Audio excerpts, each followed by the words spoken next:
Eu tenho mirado que temos esta dúvida. Por supuesto, não há um consenso entre os radiólogos, os cirujanos vasculares. Os cirujanos falam por la morfologia de la ola, por la línea de bases. Os radiólogos falam muito por el débito cardíaco. Pero quando la ola é normal para uma artéria periférica, por supuesto, todos hablan que es trifásica. Por tanto, tenemos un consenso cuando la ola es normal en las arterias periféricas. Y también tenemos un consenso, cirujanos vasculares y radiólogos, que la onda monofásica es patológica cuando es tardus parvus. Los cirujanos hablan que es monofásica y los radiólogos también. Por supuesto, cuando tenemos hallazgos, achados normales, en las arterias periféricas, todos hablan lo mismo. Y cuando tenemos hallazgos, achados patológicos en las arterias periféricas, todos hablamos lo mismo. Entonces, la duda es el medio de nuestro camino, las olas bifásicas, que por supuesto muchas veces son normales. Por ejemplo, en una arteria carótida. No importa si usted habla que es monofásica o yo hablo que es bifásica, pero nosotros hablamos que es normal. Entonces, o que yo hablo para los residentes acá en Instituto de Radiología, que tenemos que comprender que hay esta diferencia de nomenclatura entre cirujanos y radiólogos. Tenemos que hablar lo más acerca de los cirujanos, que son, por supuesto, nuestros clientes, nuestros médicos, nuestros doctores clientes, y tenemos que hablar poco de bifásico, pero es más importante hablar que la ola está normal para la impedancia, para la resistencia de su cama, de su lecho.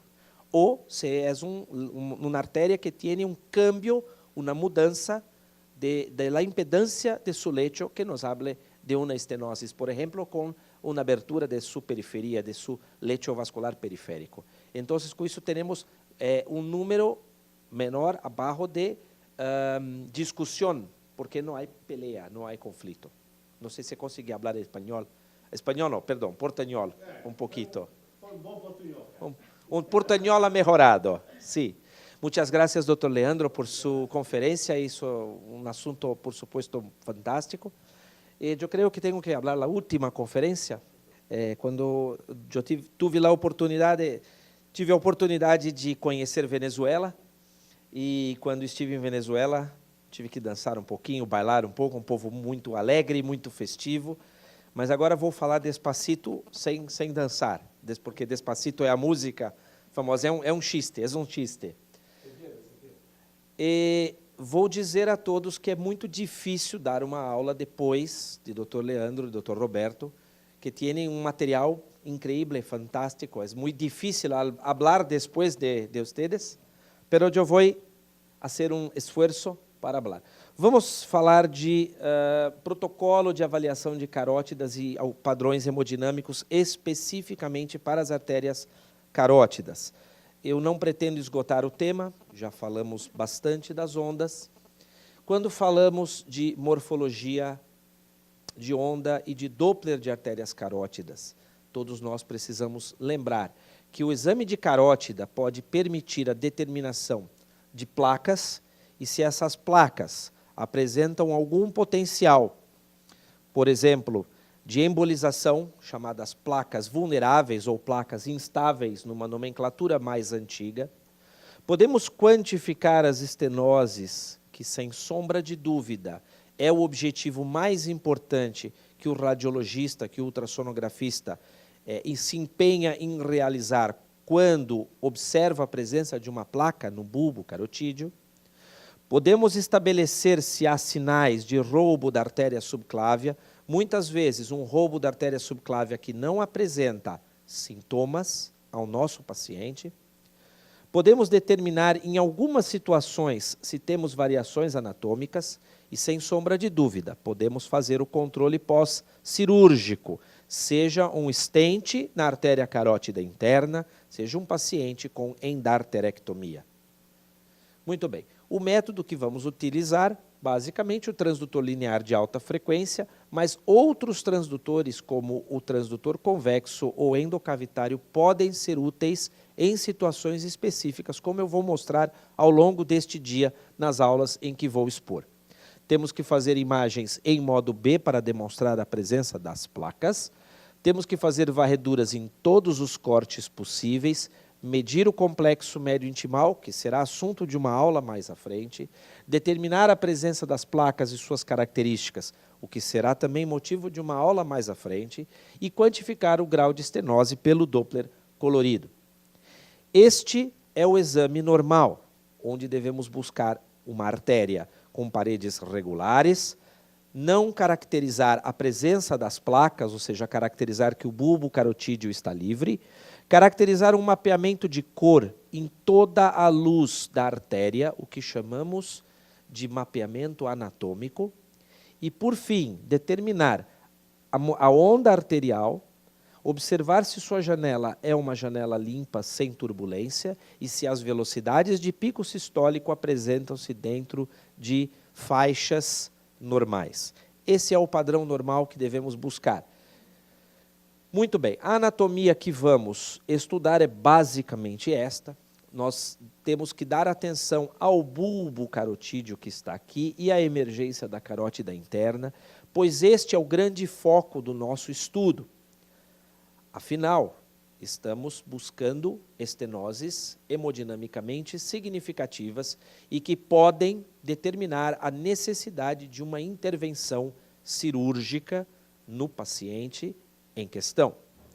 Mas não devemos nos esquecer de estudar a artéria carótida externa, exatamente para documentar que, se esta é externa, não houve erro quando identifiquei a outra artéria como interna.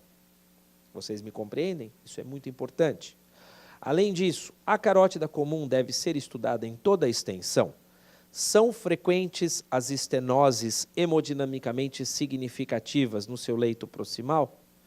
Não são tão frequentes quanto as estenoses no bulbo carotídeo, mas nós podemos encontrar arterites ou placas calcificadas ou fibroadiposas que determinam quadros de estenose significativa ao longo do trajeto ou mesmo na emergência da carótida.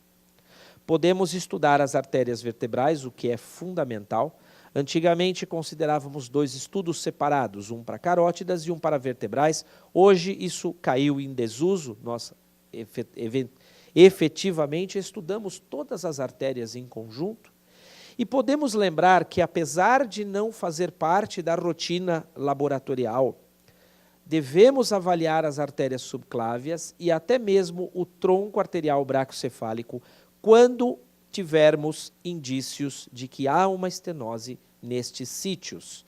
Dr. Roberto estava a nos falar da morfologia de onda, Dr. Leandro também. Então, se encontro uma onda tardus parvus na carótida comum, eu devo buscar uma estenose mais proximal. Então, a morfologia da onda me conduz na minha investigação. Um ponto importante que eu diria desta aula é a diferenciação da artéria carótida interna e da artéria carótida externa. Falamos muito da morfologia de onda, falamos muito se a onda é bifásica, se é monofásica, se é trifásica, mas falamos pouco da diferenciação da artéria carótida interna e da carótida externa. Depois teremos uma aula com o Dr. Carlos Ventura, que vai nos falar dos critérios de estenose da carótida interna. Então, se eu realmente busco a estenose da carótida interna, eu preciso diferenciá-la da carótida externa. Vou dizer a vocês, meus amigos, que quando o exame é normal, é muito fácil essa diferenciação. Mas quando uma das artérias apresenta-se ocluída, ou quando há estenoses significativas, esta diferenciação pode ser difícil. Então, conhecer e reconhecer a morfologia das ondas é muito importante. Então, a carótida interna e a carótida externa têm uma topografia característica, o calibre é diferente, a carótida interna tem um calibre maior que a carótida externa. O padrão espectral é característico e apenas a carótida externa vai apresentar ramos, a carótida interna terá ramos apenas a partir da artéria oftálmica. Então, nós não avaliamos ramos da carótida interna no seu trajeto cervical. Portanto, no trajeto cervical, se encontrarmos ramos, aquela é a carótida externa. Então, essa é a anatomia bonita que todos nós queremos encontrar, onde vemos o bulbo carotídeo, identificamos a carótida interna, que tem um calibre maior, identificamos a carótida externa, que tem um calibre menor, identificamos um fluxo com mapeamento anatômico. Esta é a imagem que nós queremos ver nos nossos estudos. Mas nem sempre isso é real. Nós vamos encontrar uma imagem bonita quando a carótida externa e a carótida interna estão alinhadas no mesmo eixo, certo? Nessa topografia, um acima do outro. Quando nós temos uma artéria ao lado da outra, o que é mais frequente, a imagem anterior torna-se mais difícil.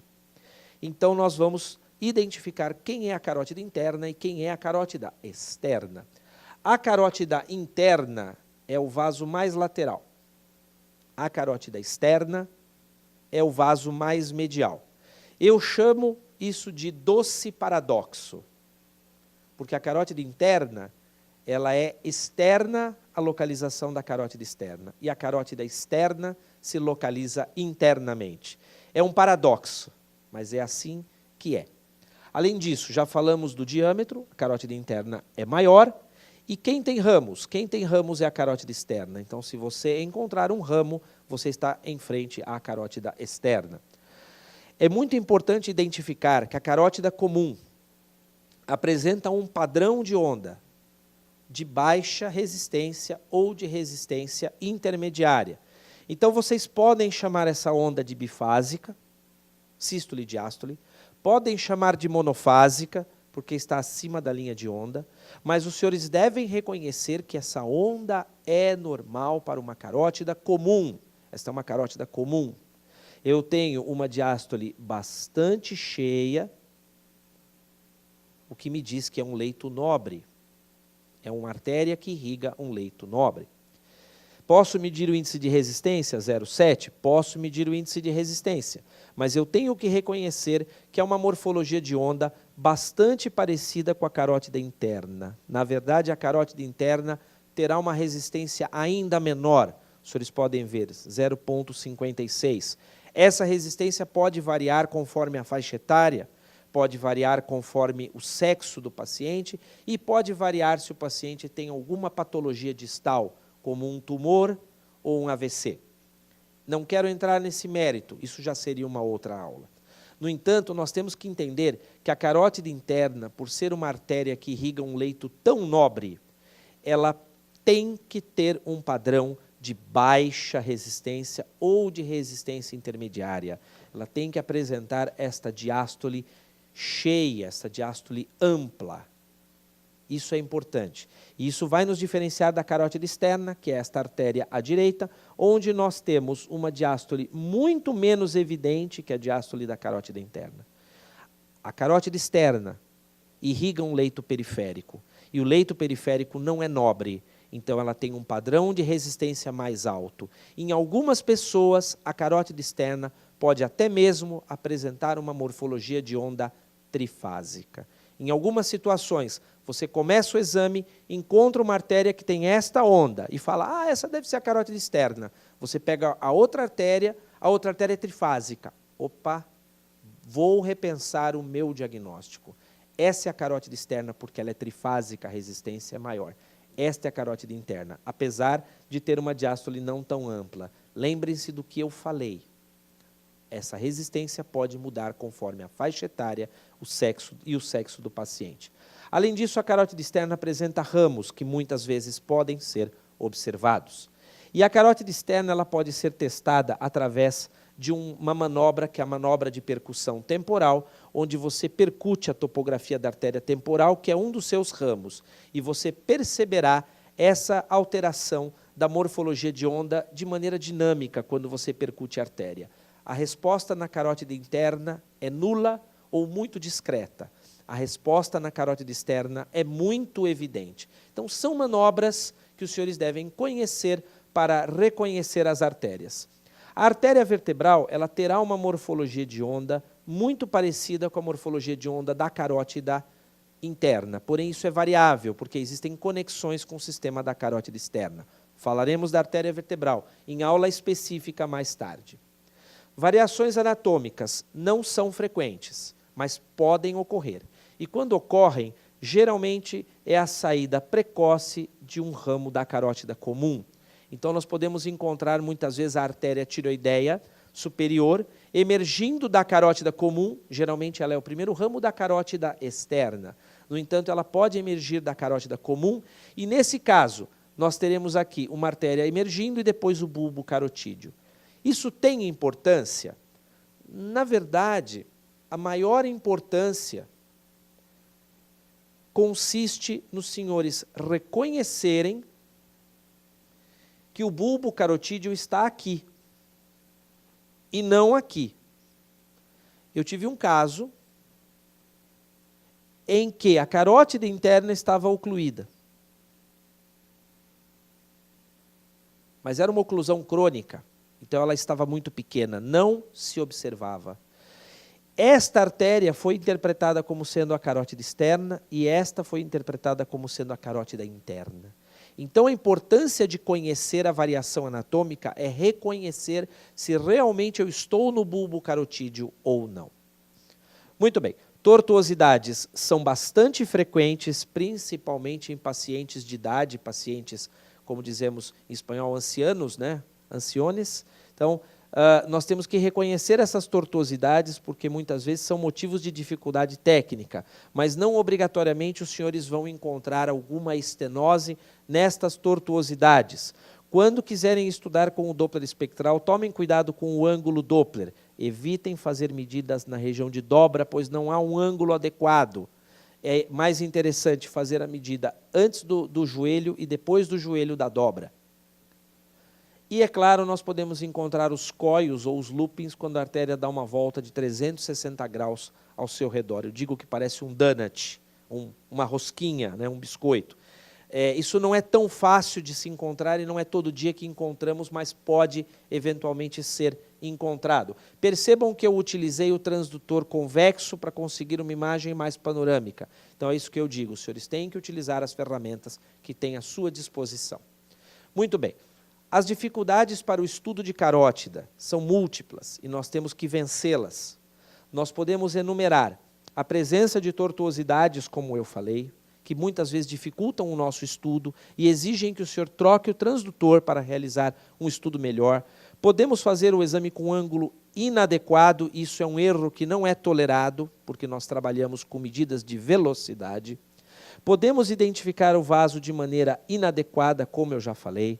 Podemos apresentar lesões sequenciais, que são conhecidas como tandem lesions, ou lesões em tandem, onde múltiplas estenoses sequenciais vão determinar a redução progressiva da velocidade de pico sistólico, muitas vezes interferindo na análise da estenose do bulbo carotídeo. E podemos também encontrar as placas lipídicas ou as placas ricas em gordura, ricas em graxa, onde teremos muitas vezes a dificuldade de reconhecer a presença da placa. Então, por exemplo, eu tenho uma placa extensa, fibroadiposa, irregular, heterogênea e que determina uma estenose significativa na emergência da carótida interna. Mas, às vezes, essa placa é tão escura, tão hipoecogênica, que ela pode mimetizar a própria luz do vaso e não ser muito bem caracterizada. Nesses casos, nós devemos utilizar um mapeamento com Doppler colorido, como se fosse uma angiografia, e buscar uma falha de preenchimento da cor. Então vejam, aqui eu não vejo quase nada, parece que tem uma placa pequena, mas quando eu utilizo o Doppler de amplitude, o Power Doppler, eu vejo que é uma falha de preenchimento. Se o meu Doppler estiver bem regulado, se o setting do aparelho está bom, se eu estou ensonando bem, e eu realmente tenho certeza que o fluxo não preenche esta região, esta é uma placa rica em gordura, em lípides. Portanto, é uma placa de alto risco para ulceração. O mesmo aqui, eu não vejo placa nenhuma, mas quando eu coloco o mapeamento com Doppler colorido, eu percebo uma falha de preenchimento bastante grande. Esta é uma placa vulnerável, é uma placa perigosa, é uma placa que, independente do grau de estenose, pode ulcerar e determinar um fenômeno embólico ou trombótico que pode levar à morte. Muito bem. E no caso da oclusão, aí eu não terei mapeamento nenhum. Percebam que eu tenho um trombo no interior da carótida comum, eu não mapeio a cor nada e também não mapeio nada com o espectro. Então, isto não é uma placa, isso é um trombo. Essa carótida já ocluiu. Este foi um senhor de aproximadamente 70 anos, eu estava em Alagoas, no nordeste do Brasil, estava dando um curso, um taller prático, e me convidaram para fazer o estudo de um paciente do pronto-socorro que estava confuso. Era este senhor. Este senhor teve uma oclusão aguda da carótida comum, porque tinha uma placa com muita gordura, com muita graxa, com muito lipídio. Ela ulcerou e causou a oclusão, a trombose aguda da carótida comum e da carótida interna. Então, eu trouxe este exemplo para os senhores da importância da diferenciação das ondas. Quando nós temos uma estenose, Dr. Leandro e Dr. Roberto já demonstraram as mudanças que podemos encontrar na morfologia da onda. Nós devemos lembrar que na estenose significativa, não apenas teremos o aumento da velocidade de pico sistólico, acima da razão de 2 vezes, mas também nós teremos um fluxo turbulento com borramento da janela, nós teremos esse fluxo bidirecional que nada mais é, na verdade, do que a turbulência que foi capturada pelo nosso volume de amostra. Então, são todas características que são encontradas, são os câmbios, são as mudanças na morfologia de onda que são encontradas nos pontos de estenose. Aqui nós temos uma assimetria de fluxo, o lado esquerdo com um fluxo menor que o lado direito na carótida comum. Por quê? Porque, na verdade, eu tinha uma oclusão da carótida interna esquerda. Então, do lado esquerdo, a amplitude do fluxo está reduzida, porque a carótida interna está ocluída. Então, quando eu vejo a minha onda, eu tenho que fazer o exame por completo antes de tirar conclusões. Mas eu vou tentar compreender por que minha onda está assim. Por que existe a assimetria do fluxo? Por que existe uma mudança na aceleração? E raciocinar com os elementos que encontramos e buscar ativamente alterações. Bom, isso é o que nós queremos encontrar e estudar, a placa e a estenose. E existem critérios muito bem definidos para se falar qual é o nível de estenose que a placa determina. No entanto, é muito importante os senhores lembrarem que esses critérios podem sofrer variações de autor para autor, certo? Existem critérios que são diferentes em países diferentes, porém este é um consenso que foi realizado, é um consenso que utilizamos há mais de 10 anos e que tem sido um dos consensos mais, vamos dizer, seguros das últimas décadas. E depois o Dr. Carlos vai nos falar a respeito disso em sua aula. No entanto, eu quero lembrar que quando temos uma estenose significativa, como, por exemplo, uma estenose acima de 70%, que alterações eu vou encontrar? Eu vou encontrar o fluxo turbulento, o fluxo bidirecional, o aumento da velocidade e, muitas vezes, aquela curva achatada, que é conhecida como damping. Porém, na estenose crítica, quando eu tenho uma extensa placa, por exemplo, como essa, fibroadiposa parcialmente calcificada, onde eu encontro o sinal do barbante, se eu obtiver uma estenose superior a 90%, a 95%, uma estenose crítica, eu tenho que valorizar este aspecto morfológico, chamado de sinal do barbante. Porque quando se esgotam todos os mecanismos de compensação do fluxo, a velocidade da artéria carótida cai. É o último suspiro antes da oclusão. Então, eu muitas vezes tenho uma estenose de 95%, só que a velocidade já não sobe mais. Ela decai. Então, eu tenho que valorizar o aspecto visual da minha placa, eu tenho que valorizar o mapeamento com Doppler colorido. Percebam, neste caso, eu tive a felicidade de obter uma alta velocidade de pico sistólico, 300 centímetros por segundo, neste ponto da estenose. Mas poucos milímetros depois, a velocidade já caía para 31 centímetros por segundo.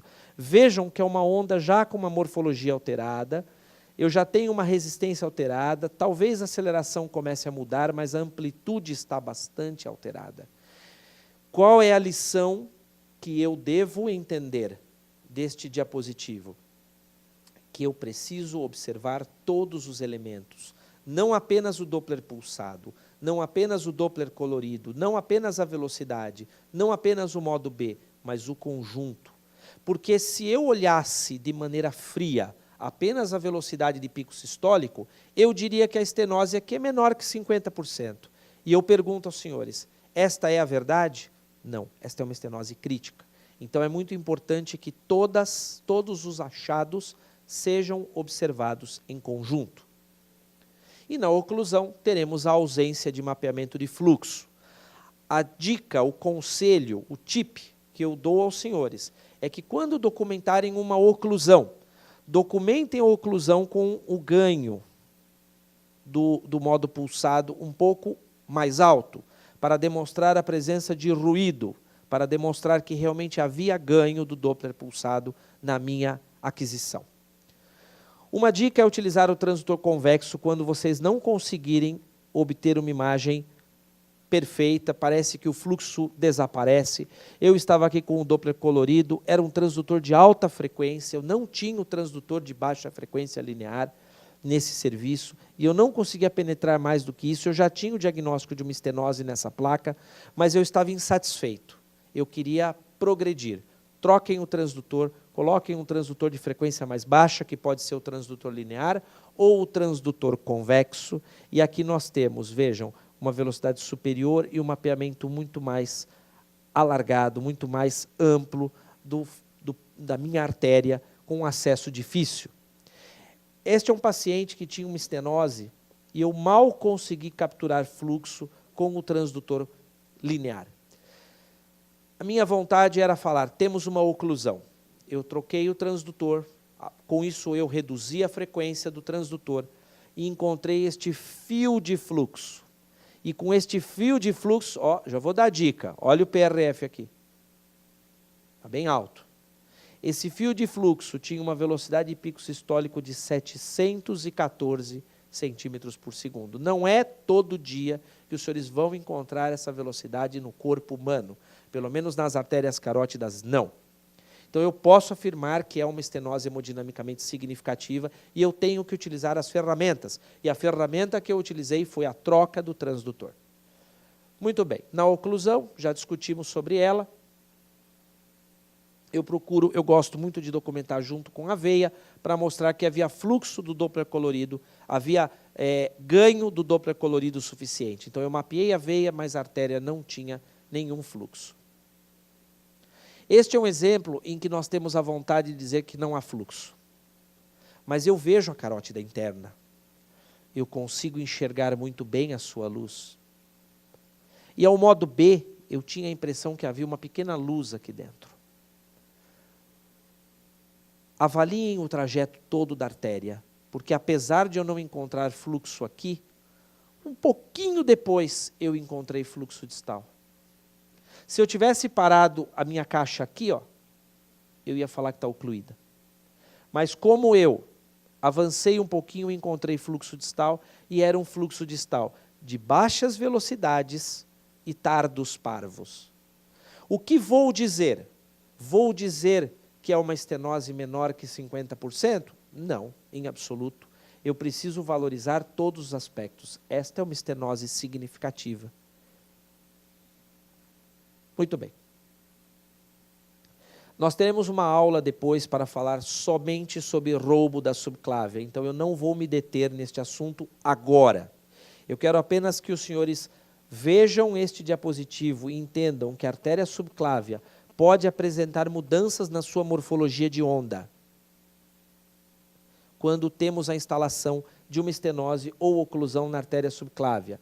Essa alteração vai desde uma mudança sutil na mesosístole, onde nós temos o sinal do coelho, como esse aqui, igual ao da literatura, até situações em que nós temos a inversão quase total ou total do fluxo na artéria vertebral. Essa é uma mudança na morfologia de onda específica do estudo do leito carotídeo e vertebral. Então, nós temos que reconhecer.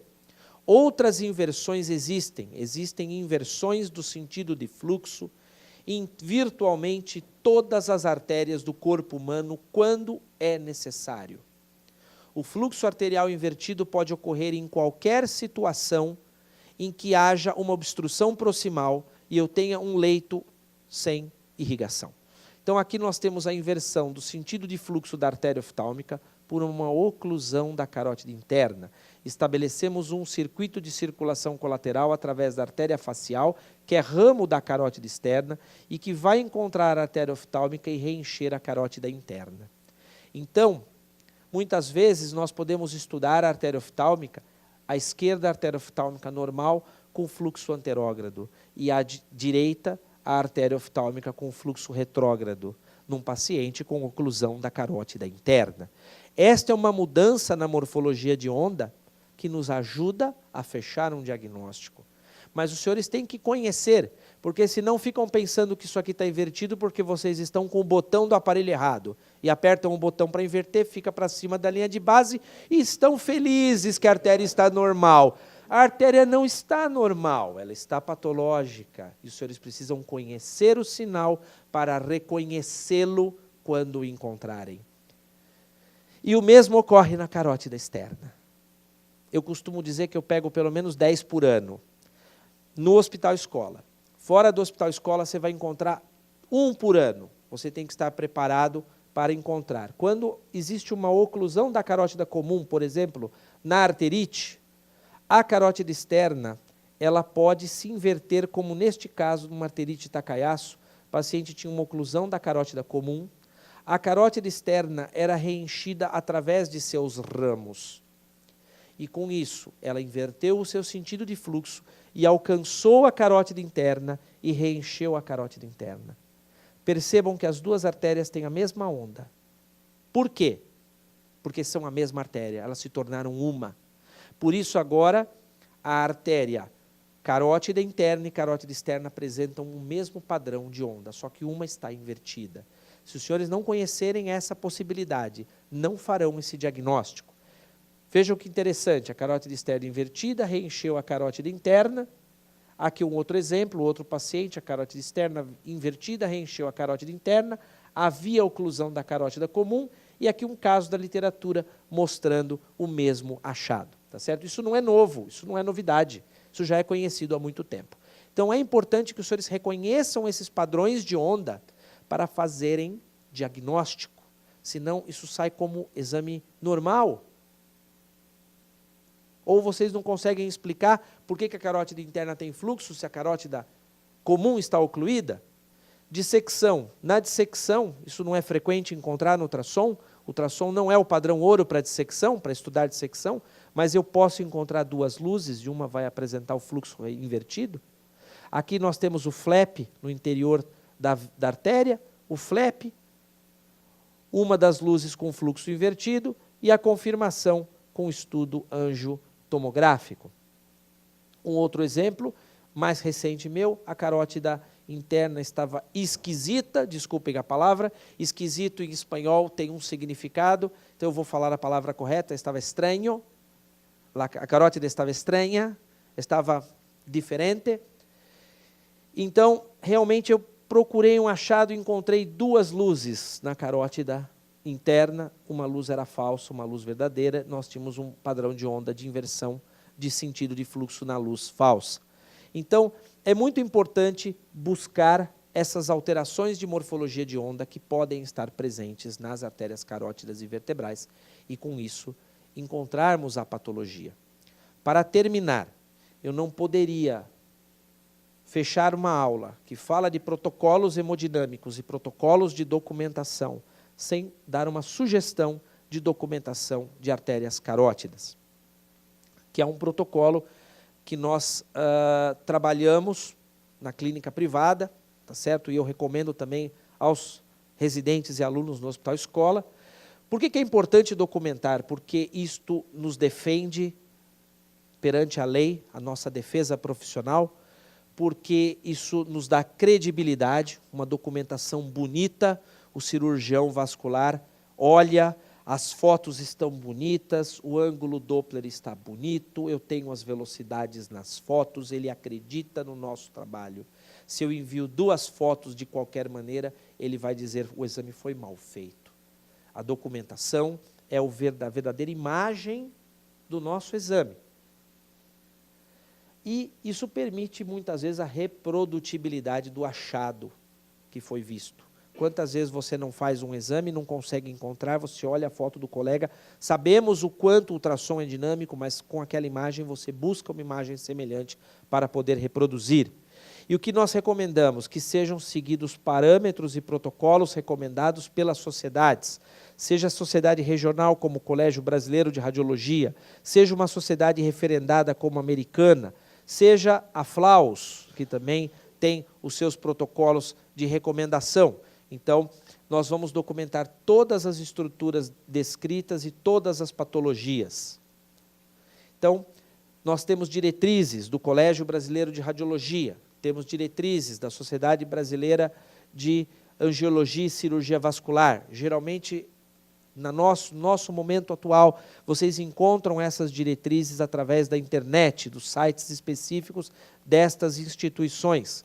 Então, fica a recomendação. Peter, eu quero utilizar o padrão americano. Perfeito, entre nas instituições americanas e siga o protocolo de documentação norte-americano, não há problema.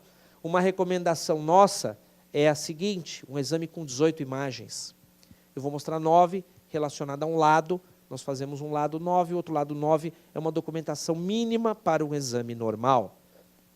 Então, o exame não deve ser feito apenas com o Doppler colorido, não deve ser feito apenas com o Doppler pulsado, eu não devo fazer apenas o duplex Doppler colorido, mas também eu devo demonstrar com o modo B que a minha artéria, o meu bulbo está limpo, o meu bulbo não tem placas, em 2 planos, assim como o raio-x, eu tenho que fazer frente e perfil, a mamografia, 2 incidências, ultrassom, também é adequado que eu mostre em 2 planos de varredura, transversal e longitudinal o bulbo para demonstrar que não tenho placas.